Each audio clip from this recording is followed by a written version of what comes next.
Great. So is it okay visible like this way or not? Yes, Okay, good. yes. Perfect. Thank Thank you. you so much for inviting me and happy to see everyone. Sorry, I couldn't join in person. I would love to. Maybe next time I will try to do it next year. A small correction. I recently moved to ADB Manila. So now I'm in ADB Manila. I left ADB Institute in Tokyo. Okay, so this is the paper I'm going to present with my co-authors. Actually, great news that the paper was recently published. So when I was submitted, it was not yet published still. But recently it was just published on November in Applied Energy. But I still would love to hear your comments and suggestions. Why? Because I work on this topic, continue working on this topic, so I can use your comments for my next topics. Yeah, okay. So the topic is about, so we continue talking about green bonds now, green investments. So a lot of actually these investments or even green bonds, a lot of that allocated to renewable energy.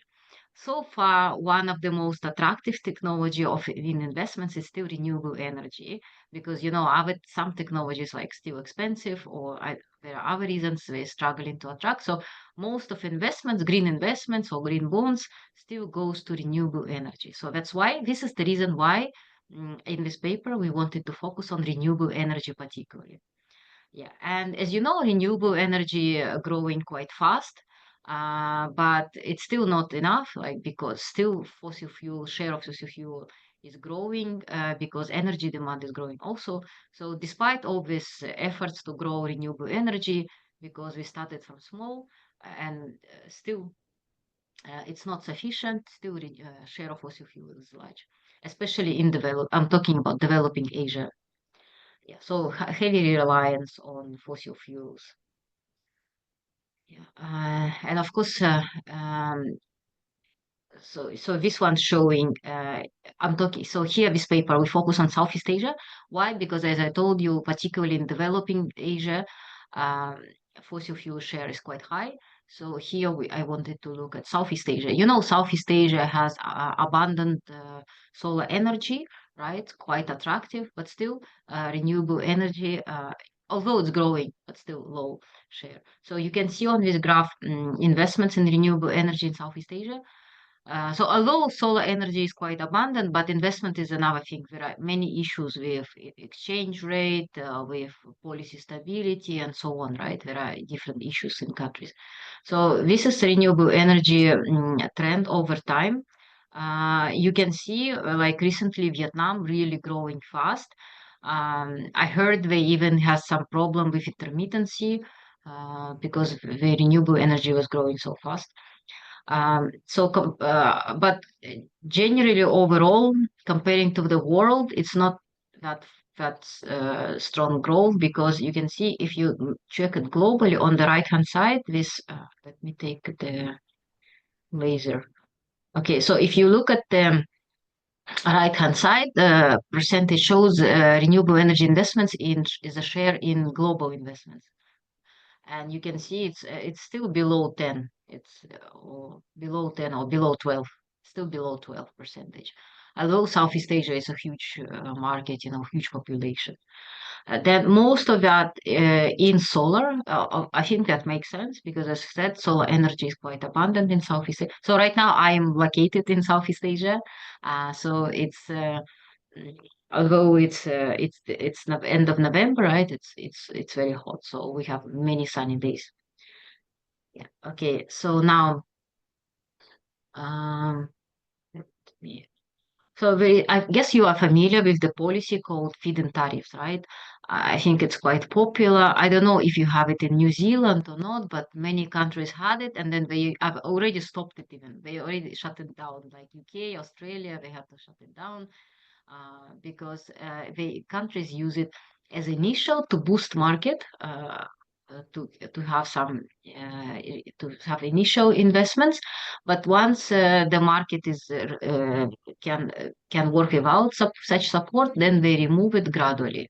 So feed-in tariff in many literature was proven like as very efficient policy. The only drawback it's quite expensive for a government and it's like long-term commitment for the government to pay to buy electricity at price above the market price. So that's what feed-in tariff. Feed-in tariff is a contract between a renewable energy company and the government, when government commit to purchase electricity at a price above the market price for long period of time, maybe 15 years, 20 years, depending on the contract. So for the companies, this is good because they can use this paper to take loan. It's easier because government committed. It's quite reliable, right? So they can use this paper for loans or for attracting investments. Okay. Um, so we want our contribution here. We wanted to look at the firm level because lots of literature did at sector level or country level, but there are some limitations. For example, at country level, that could be lots of government investments also, right? So we wanted to see at firm level. This is the contribution of this paper, to look at the firm level, how feed-in tariff affected investments in renewable energy. Okay, so for this one, we used over 100 firms from Southeast Asia over like 10 years. So not the whole Southeast Asia, selected countries. Why? Because some countries sample so small, so we cannot use it. Yeah, and we used for that Bloomberg data and S&P. So why the number of firms small? Because, in developing Asia, like data is quite limited. Um, so if I took, for example, China had more data, right? Or India, but Southeast Asia really was limited data availability. That's why we only had 100 firms. But if I did in other countries, it could be like few hundreds. But if I did US or Japan, it would be thousands of firms, of course. But yeah, as I said, one of the challenges, that's why lack of literature on Southeast Asia. Okay, so this is the data we used. First, we used renewable energy investment as dependent variable. This is a ratio of investments firm divided by firm total assets. Why? We have to denominate it. Why? Because depending on the firm size, right? So that's why we didn't denominate it. And feed-in tariff is a policy, 0 or 1, or actually rates. So there are two definitions of the policy here. One is 0 or 1 binary, and another one actually rates, feed-in tariff rate per kilowatt hour in US dollars. Then we used also carbon emission, firm size as a control variables, age of a firm, like firm profitability, and cost of electricity as control variables. So maybe I'll not talk about here much. So we'll just go to the findings. Okay, so here, as I told you, dependent variable is share of renewable energy investments in renewable energy.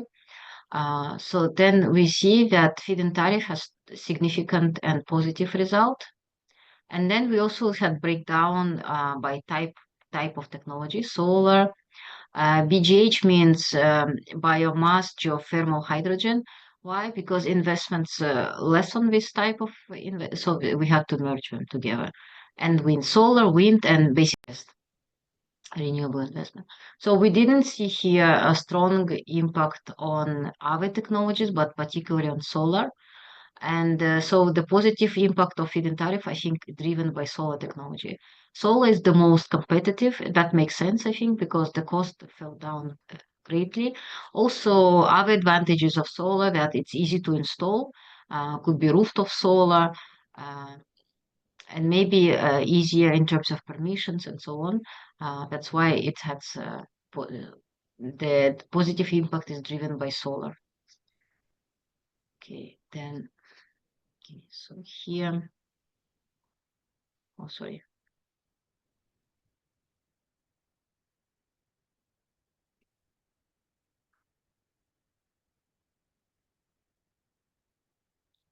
Okay, so here we also wanted to see by the type of the firms, size of the firm, by age or rate return on assets, by profitability. So by the size, we noticed that particularly positive result on small firms. So meaning that feed-in tariff had even more beneficial impact on small firms and also on younger firms. So that could be maybe because once the feed-in tariff was announced, maybe firms started to appear as new firms in order to take advantage of this feed-in tariff. So that could be the explanation. Yeah. Okay, so similar results for robustness, we also checked using feed-in tariff rates. Because before was binary variable 0 or 1, now we wanted rates. So the higher the rates, the more investments in renewable energy. So solar still significant still. And we did, okay. So I will go to conclusion and policy recommendations. So overall, we studied here the impact of feed-in tariff policies on renewable energy investments using firm level data. So that was the main contribution, using firm level data and using 6 South Asian countries, Southeast Asia. So actually, at the time when we submitted paper, we wrote, when we submitted paper to the journal, we wrote, this is the first paper which uses firm level data globally. This is the first paper studies this topic using firm level data. But by the time we finished, we did our revisions, it became second paper because the paper on China was published already. So then we said, okay, this is second paper globally, but first paper for Southeast Asia. So that was unfortunate that we become second, but it's because our review took long time. So let me summarize our key results. So we show that feed-in tariff, as expected, this is as expected, feed-in tariffs has statistically significant impact on investments. Yes, so after GAP, if you want to incentivize renewable energy, you can establish feed-in tariffs, and so you have growth of renewable energy investments. But it's mainly driven in Southeast Asia, mainly driven by solar. So probably it is easier and more attractive to have solar projects rather than other projects. So this means for implications for the policy, maybe higher rates are needed for other technologies, but not for solar. And maybe even solar already so attractive and easy could be reduced already. But for other technologies, maybe needs maybe removing barriers or increasing rates, something like that, to make it attractive for other technologies. Why countries need other technologies? It's because, like, due to intermittency, so some countries try to have different types of technologies. So then electricity is not so intermittent. So if you have solar, wind, it can balance each other, for example. So it's not good if country attracts only solar technology. If feed-in tariff attracts only solar technology. So feed-in tariff rate, actually, it's a great policy, not only just overall to bring investments, but to control how much technology and what kind of technology and where do you want to have. So this feed-in tariff, they set it for, they have maximum capacity for province, and they have different rates for each province for different technology. So this is very powerful tool to control intermittency, because some of you might say, why do you still need feed-in tariff, right? You have to remove it already. No need to study this question. But for developing countries, this still could be a powerful tool, not only to attract investments, but also to control what kind of technology you want to have more, and which provinces even, like, and have to have a capacity limit up to which you want to give feed-in tariff. So I heard from some governments that they already know where the intermittency coming from. For example, if they say our intermittency coming mainly from solar, we want more wind. So using feed-in tariff, they can actually control what kind of technology and the intermittency. So I hope this is understandable about intermittency. So then, Dina, can you hear us? yes, now I can hear. Yeah. We just have our main Zoom computer. Crash. It crashed. Give us 2 minutes. So could you just give us a moment? Okay. Sorry about that.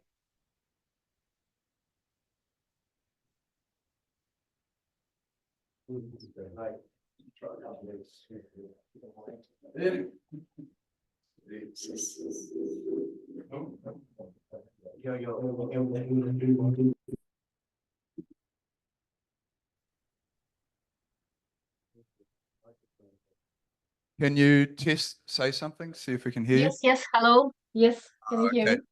So maybe go back one slide. We missed maybe half a minute of you talking. Apologies. Okay, so which slide? Previous slides, you say? Yes. Yeah. Thank you very much. Maybe, yeah, I just give conclusion and policy recommendations. Thank Okay, you. I will repeat. Yeah, so in this study, we studied the impact of feed-in tariff on renewable energy investments in Southeast Asia using firm-level data. So actually, at the time when we submitted this paper to the journal, we wrote this is the first paper globally which used firm-level data for this topic. But during the review, another paper was published on China. So then we had to write, okay, globally, this is second paper, but for Southeast Asia, this is the first paper. So because of the time in review, we couldn't say this is the first paper. But originally, when we submitted, it was the first paper, so it was very strong contribution. So in these results, some of you might ask why you study still feed-in tariff when countries closing it, shutting down already because technology becoming cheaper. So advantage of using feed-in tariff in developing countries, not only to attract investments, renewable energy investment, but because government can control in which provinces and which technologies they want more um, renewable energy. Why? Because, for example, if you have too many solar rights to only solar, then you have great intermittency. But if you have solar, wind, and other renewable energy technologies, then you can balance this intermittency, right? So this is what we found here, that in Southeast Asia, feed-in tariff mainly attracted solar technologies. So the lesson for government that maybe for other technologies, there are greater barriers. So this means that countries need to check the barriers for other technologies. Maybe there is some problem with land acquisition or getting rights, or rates are not sufficiently high.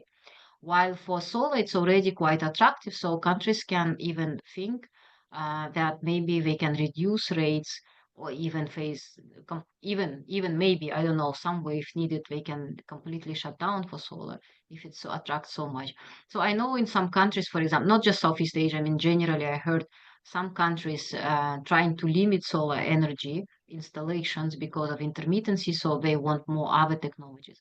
So feed-in tariff can be a powerful tool for controlling this intermittency because government can set maximum capacity and rates and different rates also for different technologies and different provinces. So that way they can control the intermittency because they will put a feed-in tariff rate and there is maximum capacity for each province, for each technology, and they can give different rates, higher or lower for different technologies. So that way they can attract, let's say, if they already have enough solar, then maybe they need to attract more wind. So that's why it's still a powerful tool to attract more, to have more renewable energy in the system by controlling this intermittency using this feed-in tariff. So the lesson for Southeast Asia, particularly here, we found that the results for feed-in tariff driven mainly for solar. So meaning that rates for solar sufficient, but for other technologies, it was not significant results, or maybe it's not sufficient for other technologies. Also, feed-in tariff particularly attractive for younger and smaller firms. So which is good because means that policy was effective for smaller and younger firms. But of course, our paper has some limitations due to lack of data. As I said, in Southeast Asia, data was greatly limited.